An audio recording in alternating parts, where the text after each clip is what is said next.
نحمده ونصلي ونسلم على رسوله الكريم اما بعد فاعوذ بالله من الشیطان الرجیم بسم اللہ الرحمن الرحیم۔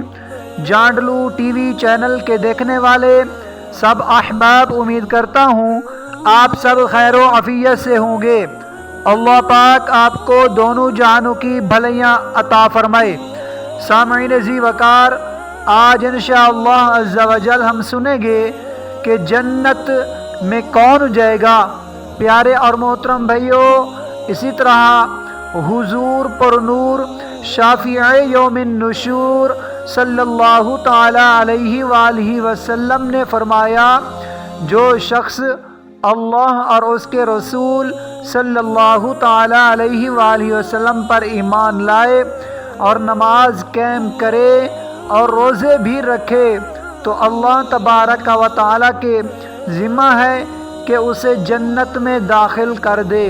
پیارے اور محترم بھائیوں، یہ صحیح بخاری شریف کی احادیث مبارکہ ہے، کیونکہ اللہ تبارک و تعالی کے رسول کا فرمان بھی ہے کہ جب بچہ 7 سال کا ہو جائے تو اس کو نماز کا حکم دیا جائے، اور جب بچہ 10 سال کا ہو جائے تو اسے ایک تھپڑ مار کر بھی نماز کا حکم دیا جائے اگر وہ بچہ نماز نہ پڑھتا ہو تو۔ پیارے اور محترم بھائیوں، نماز تو ہر حال میں، چاہے مرد ہو یا عورت ہو، بالغ عاقل اس کے اوپر فرض ہے کہ وہ نماز پڑھے۔ پیارے اور محترم بھائیوں، اسی طرح اللہ تبارک و تعالی کا فرمان ہے کہ جو بندہ مومن نماز نہیں پڑھے گا پھر اللہ پاک اسے جہنم میں داخل کرے گا، کیونکہ نماز بہت ضروری ہے۔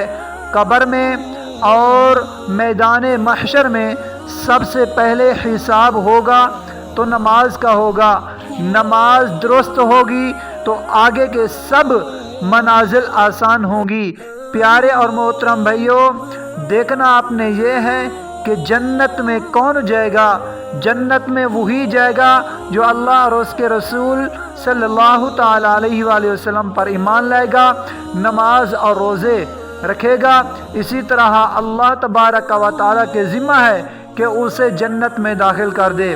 پیارے اور محترم بھائیوں، یہ حدیث مبارکہ ہے، حضور کا فرمان ہے کہ آپ بھی کوشش کیا کریں، اپنے بچوں کو بھی، اپنے گھر والوں کو بھی نماز کا پابند بنیں، تاکہ اللہ تبارک و تعالی ہم سب کو جنت میں داخل فرما دے۔ دعا ہے کہ اللہ تبارک و تعالی ہم سب کو عمل کی توفیق عطا فرمائے۔ پیارے اور محترم بھائیوں، اگر یہ ہماری ویڈیو آپ کو اچھی لگی ہے تو ہمارے یوٹیوب چینل جانڈلو ٹی وی کو سبسکرائب کرو، ویڈیو کو لائک کرو، کمنٹ کرو، شیئر کرو۔ جزاک اللہ خیرا۔